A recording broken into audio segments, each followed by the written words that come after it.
Oke teman-teman, kali ini kita akan bahas HP rusak ya, atau rongsokan. Jadi ini ada 7 unit HP bangkai. Ini saya beli dan ya nekat sih, jadi 300.000. Kita akan mulai di HP Samsung ini ya. Ini saya penasaran ini Samsung apa. Kita akan bahas bareng-bareng. Wow, masih ada baterainya ya. Ya, jadi kali ini yang pertama kita akan coba ya. Kita akan coba oprek Samsung Mega. Karena saya perhatiin ini Samsung Mega 2 kayaknya ya. Iki opo ning tanganku iki. Oke, apakah masih bisa diselamatkan? Wallahu a'lam.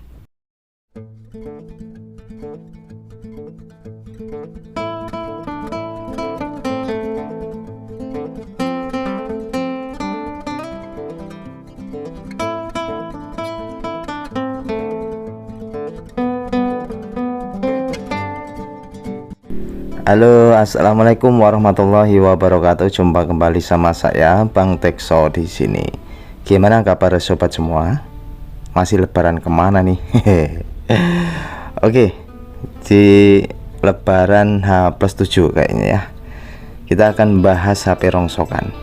Jadi di tanganku ini ada HP Samsung. Ini salah satu yang beberapa waktu lalu itu saya kedatangan customer bawa 7 unit ya. Kita akan mulai dari ini Samsung Mega 2. Nah, ini saya coba cas dengan smart USB. Ada konsumsi arus ya, tapi nggak normal. Nah, itu hanya jalan di 0,4 paling 0,5. Dan ya ini indikasinya berarti ya jelas mati total ya. Namun yang aneh, di casingnya tuh ada tulisan mati total. Saya nggak tahu ya, ini yang jual nih counter atau gimana, tapi kok masih ada tulisan ya. Oke, ini serinya. Jadi ini adalah Samsung Mega 2. Zaman dulu HP ini tuh favorit juga ya, karena di zaman layarnya besar-besar ini sudah punya display yang besar. Nah, ini saya coba cek baterainya kosong. Tentunya saya akan coba langsung cas dengan cas kodok. Oke, langkah pertama saya akan cek mesin konslet enggak. Setel di analog ya, multitester analog di X1. Kalau kita balik kutubnya, jarum diam, artinya berarti mesin nggak konslet. Nah, berarti aman ya, nggak konslet ya. Lalu kita akan langsung saja bongkar HP-nya. Nah, ini untuk mastiin saya coba cek dengan power supply ya, supaya kita lebih paham konsumsi arusnya bagaimana. Nah, ini sambungkan kutub merah positif, kutub hitam negatif. Setelah itu setel di power supply 4 volt, lalu kita tekan tombol power dan lihat jarum ampernya. Saat saya tekan tombol power, dia naik lalu turun. Coba sekali lagi, dia naik lalu turun.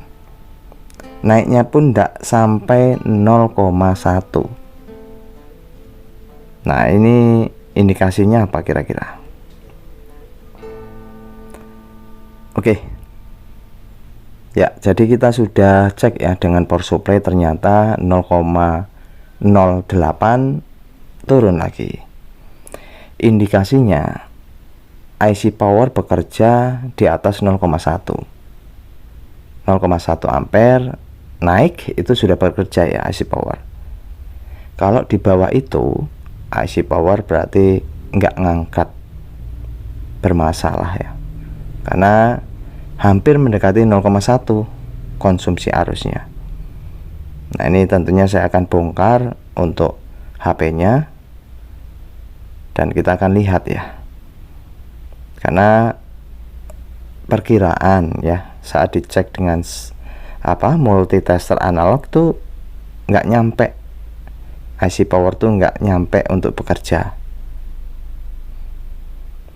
Ya, ini saya cabut baut-bautnya ya, lalu kita lepaskan LCD dulu nih, karena model Samsung yang zaman dulu tuh kebanyakan kita harus jengatkan dulu LCD-nya untuk bisa bongkar ke bagian mesin.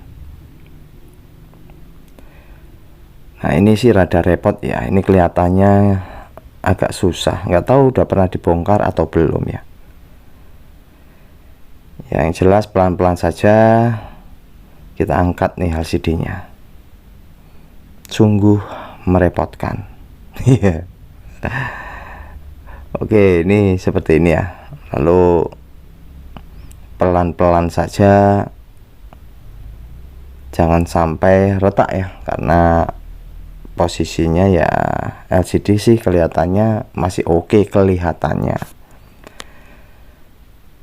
Oke, ini sudah terbuka ya untuk LCD-nya. Jadi ini memang mungkin ya belum pernah dibongkar, karena LCD-nya juga masih original ya.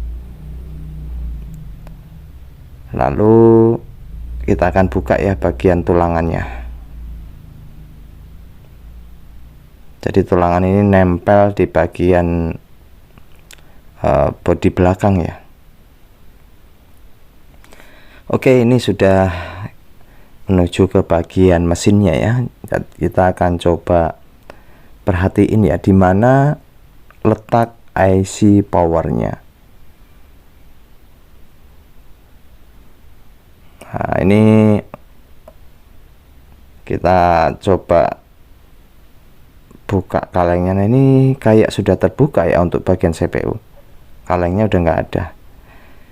Nah, ini kemungkinan di salah satu antara dua kaleng inilah letak IC power. Ini saya akan buka dulu ya.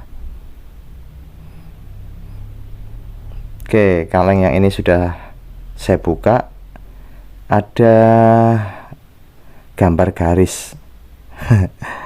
Ada garis pagar, itu artinya berarti itu IC sinyal ya. Berarti bukan. Kemungkinan besar di balik kaleng ini ya, di bagian tengah.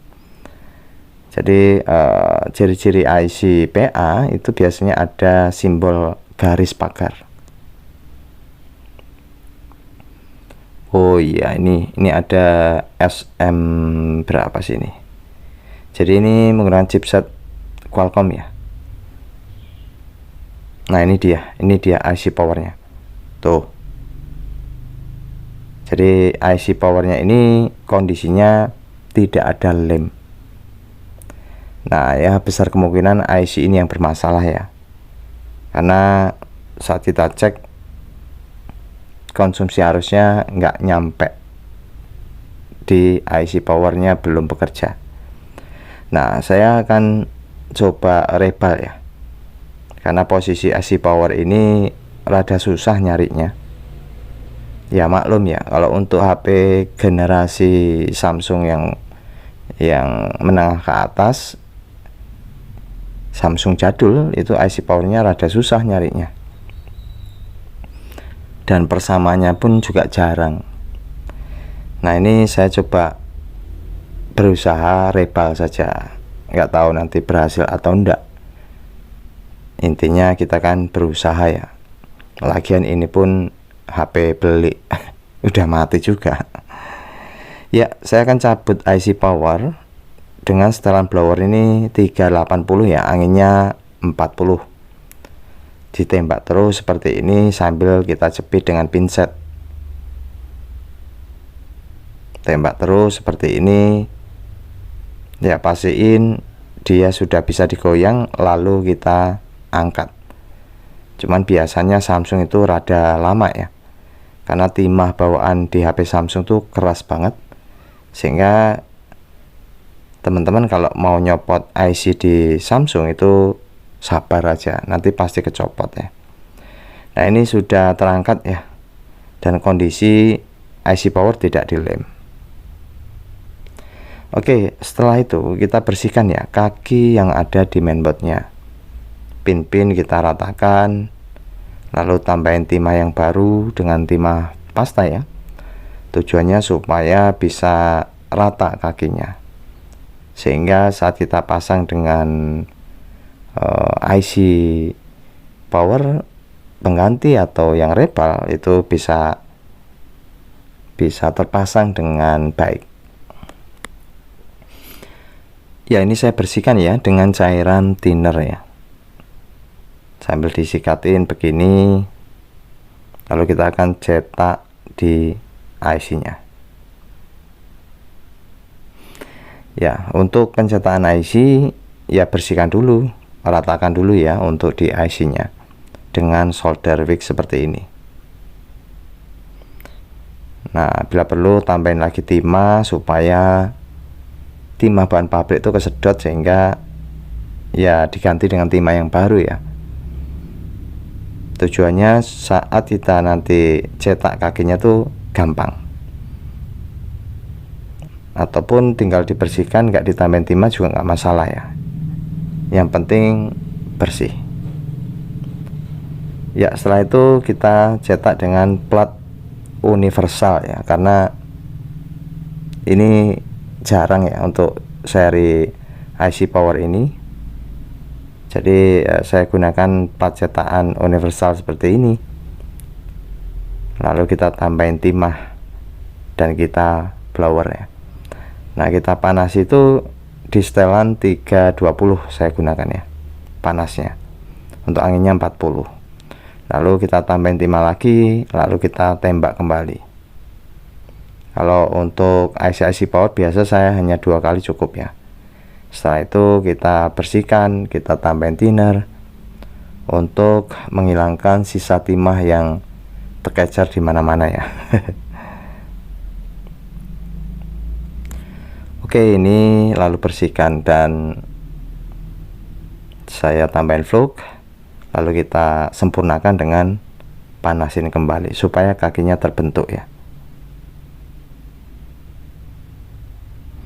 Ya, ini ready untuk dipasang ya. Kita akan langsung aja ya pasang ya. Nah, untuk pemasangan IC power ini, karena pola kakinya itu bisa terbaca ya, sehingga ya kita gampang untuk memposisikan supaya nggak salah posisinya. Beda kalau tadi tuh kakinya semua ada rata kotak, kan kita bingung ya, polanya nggak ada. Kalau begini masih bisa, tapi saran saya teman-teman kalau sebelum angkat IC itu difoto dulu, jadi posisinya saat kita pasang kembali tidak salah. Nah, untuk pemasangan IC ini ya kayak pencopotan ya. Settingan blower di panas 380, lalu anginnya 40.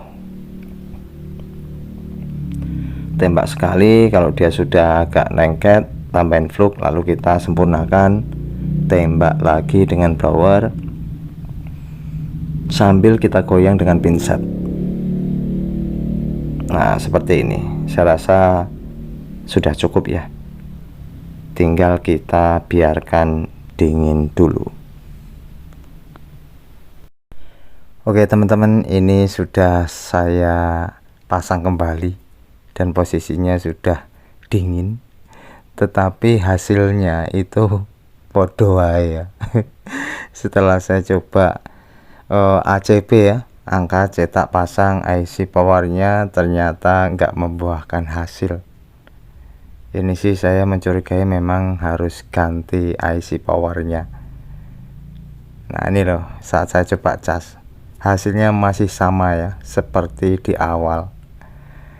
Ya beginilah teman-teman, jadi itu nggak semua HP rusak, HP bangkai kita bisa selamatkan ya. Ya sebetulnya insya Allah sih bisa ya kalau IC powernya ada. Dan tentunya ini mudah-mudahan bisa menginspirasi ya buat teman-teman semua, bahwasanya kita selaku pejuang COD mesti tetap semangat ya, walaupun setelah dioprek HP-nya nggak mau nyala. Iya. Oke, itu saja ya, semoga bisa mengisi konten hari ini. Terima kasih, tetap semangat, bye bye. Assalamualaikum warahmatullahi wabarakatuh.